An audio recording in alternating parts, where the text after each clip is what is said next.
maybe take it in a little better. Yeah, I feel, because I think we're probably pretty close to the same age. It seems like the more experience you have, it actually is a little bit easier when they're just like talking through the lingo of law. It's kind of things that you've heard before, like I'm sure in contracts, with buying a condo or for me buying a house. I mean, it's kind of stuff that you go through, and when they talk about it, it kind of seems more natural. The way it comes to you. So. Yeah, it's like you don't have to start from ground zero, basically. It was still pretty confusing. The first few weeks, I was like, I should know this. I sign contracts all the time. What did you do your undergrad in? My undergraduate was in business administration, and then I majored in international business management while I was managing a team internationally. So it was, I didn't have to open too many books. It's pretty nice. And where did you go? The school's called American Military University. Okay. They have a campus, I believe it's in West Virginia or Virginia. I've never been, but they usually have satellite campuses on all the military bases and even some overseas, like at some of the larger outposts, like in maybe Kandahar or Baghdad back when Iraq was going on. Did you join up right after school or right after high school? No, it was a couple years after high school. I was 20 when I went to basic training. Okay. Do you speak any other languages? I do not. I could speak a very little bit of Arabic back when I was working over there, but I never learned any Farsi when I was in Afghanistan. We had an interpreter assigned to our team. So when I was running a team in Afghanistan, if there was 4 or 5 Americans, we had one interpreter. So, and as the shift leader of that detail, then the interpreter followed me wherever I went.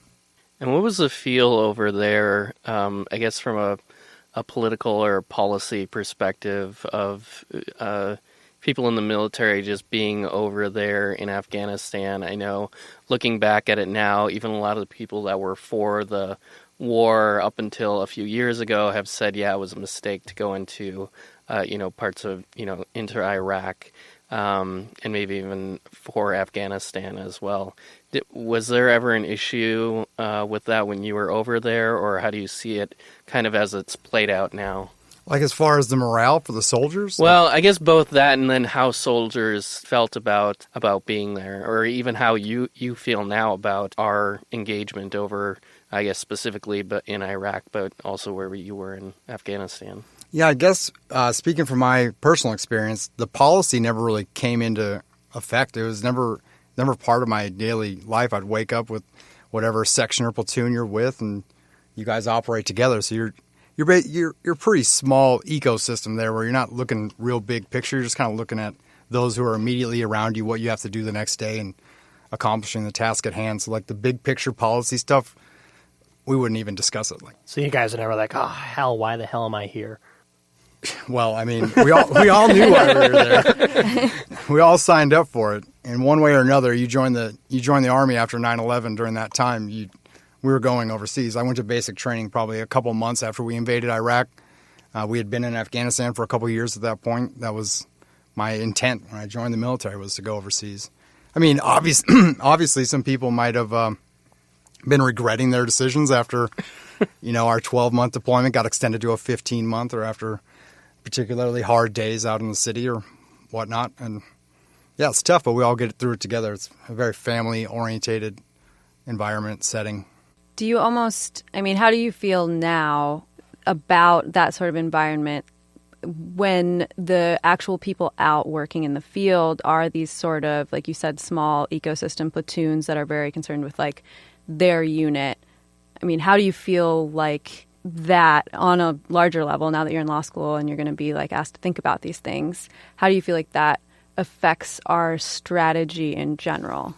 Our strategy meaning how are we going to connect all these small ecosystems? Right. So I mean, like if say you compare it to like the American democracy, where it's expected that every person is going to be reasonably informed enough to vote. So if you compare that to the military, where it's a very top-down approach and all the decisions are coming from up above, and there's not a lot of chatter about, why are we here? What are we doing amongst the soldiers? Like, and as you said, we've been there for a very long time. And that wasn't the plan initially. I mean, I guess really what I'm getting at is, do you agree with the sort of way that we have deployed our forces in the Middle East. in Okay, more yeah, general so way. that's a pretty big That's a big question. problem that has been the cause of concern for many generals over the past few years, and many generals have been relieved by multiple presidents for failing to accomplish certain directives.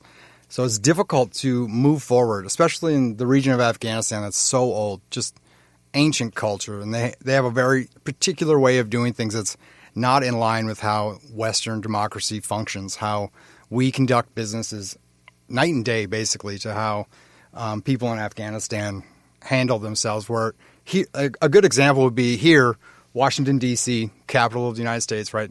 That gets pushed out to the states, and then we listen, and there's a back and forth there. Whereas in Afghanistan, Kabul, the capital of Afghanistan, farmers in rural parts of Afghanistan have never been to Kabul. They've never heard what's happening in the capital city. All these decisions, they don't affect them. They're farming sheep, and then we're trying to affect change in Kabul when they're not even talking to the rest of their provinces.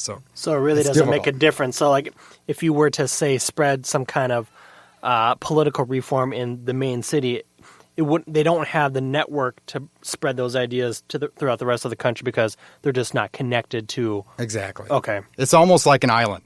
So our original approach, I'm assuming, again, I was a very low-ranking individual in the military. I had no policy decisions whatsoever, but it seems like we were probably trying to approach it from Kabul's the capital, that's Washington, D.C., let's focus there. And then it wasn't reaching out into the provinces like we had hoped. But in the recent years, they've drawn back the troops. Obviously, Iraq is combat troops that have been dwindling down till nothing. And then Afghanistan, the direct action is limited to just small provinces. Like there was no direct action units in Kabul when I was there with the State Department. So there's no military, Marines, or Army searching cars or going through houses or conducting combat operations. It was just support personnel basically at the airport and stuff like that. Did you get a taste for any of the local culture or anything? Discover any new Local foods, cuisine, make any friends? We didn't eat too much of the local food. A couple times in emergency situations, we stopped at a falafel stand and ordered 40 falafels to feed the platoon. I bet they loved you. Yeah, it's just one guy in a phone booth sized falafel hut. Probably made his quota for the month that day. But I mean, yeah, on instances where we would get to eat the local food, I like to participate. Sometimes I'd avoid it just because the cooking and the cleanliness situation could be a little lower standard than my sensitive stomach could handle. So I would just try to be polite, eat around what I could eat, and just try not to be rude.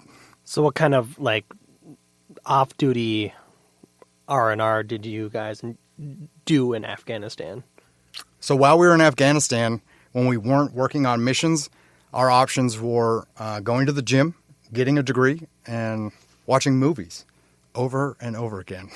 Like the same movies over and over again? Well, they had set up like a server that had a bunch of movies that we could download, but we couldn't stream anything because our internet was so limited so we couldn't get iTunes or stream videos or Netflix or anything. So we had to download everything to a big server that we could all access. Would I go back to Afghanistan? I mean, it depends on... Oh, like to visit? Yes. Maybe in No a few, visiting, like in a visiting. few years, maybe, yeah, when things calm down. But I felt a lot more comfortable when I had a weapon and an armored vehicle. And We had talked just briefly during class about this, but you talked about how you had a lot of military friends, obviously, and that a lot of their views are pretty conservative. And I think, in general, in law schools are generally pretty liberal. Maybe not I know St. Thomas is probably the most conservative law school in the country, even though it's not even that conservative. No, a lot of them are But- conservative. A lot of law schools are very conservative. I think the U is conservative. For you, they're conservative. Yes, that is no, but true. do they actually? I mean, Harvard, Yale, they're all pretty conservative. liberal. No, I mean maybe they're socially liberal, but they're all like capitalists. Well, yeah, I think most of the private law schools are capitalists. Yeah, Yeah, but exactly. that They're all conservative. So besides like Berkeley, you're saying? Yeah, they're I'm all, sorry. Like, you got conservative? like Berkeley, NYU, like U of M. I mean, we're pretty low on the like radical list, but Present anyway, company continue with your right? misguided question, Mitch.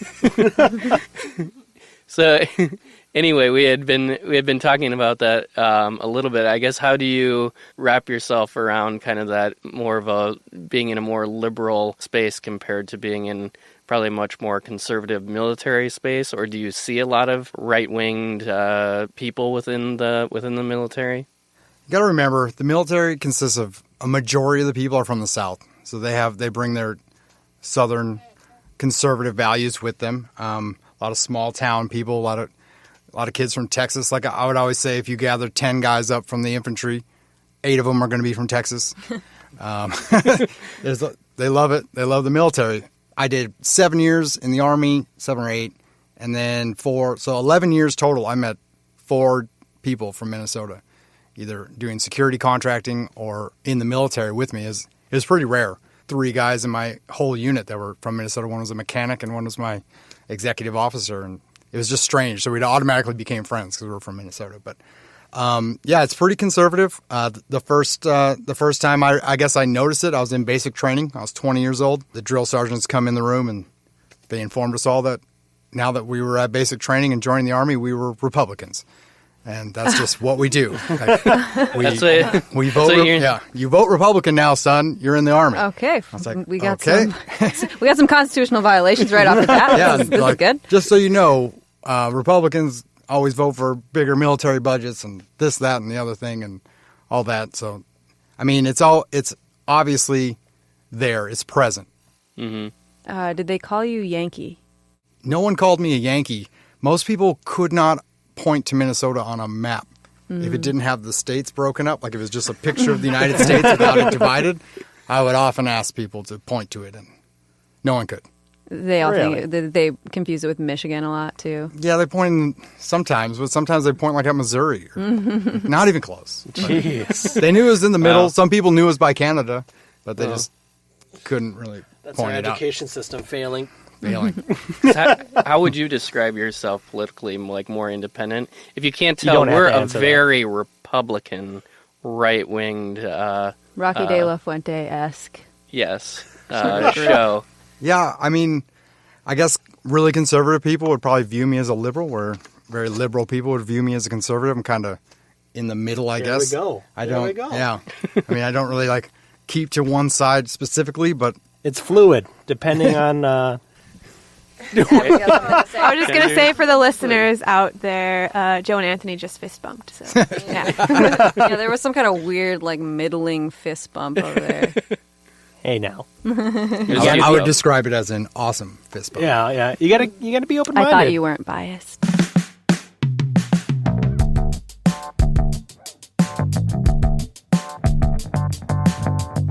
Before we begin, please visit us on social media at Cold Call Lawcast. You can find us on Twitter, Facebook, and Instagram. Tell us what you think of our podcast or ask us a question.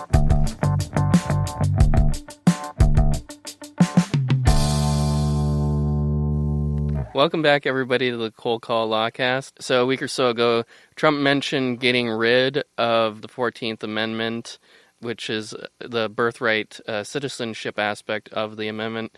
And so he thinks he can just do it by executive order, and then of course lawyers and legal scholars from all over the political spectrum basically said, no, you can't do that. But it is kind of interesting to think about that if one of us could just magically change the Constitution, kind of like Trump wants to do, what would you change about it and why? I was still thinking about it, but I was going to go like the 14th and 15th Amendment. I think the 15th Amendment says no state shall, and it applies to any discrimination or denial of due process. And I don't know if it was that one or the 14th Amendment. That's 14th? Oh, sorry. Yeah, 15th is the one that's specifically abolishing slavery. Sorry. You'd get rid of that one? No. Okay, I'm keeping them both, but I want them to be maybe more explicit in protecting rights of more people. But I don't have a good way to do that because it's hard to just start naming groups because then who are you excluding? So that's tricky. And then I know there was an amendment at one point to include women should have equal rights And I think it made it through Congress, but then states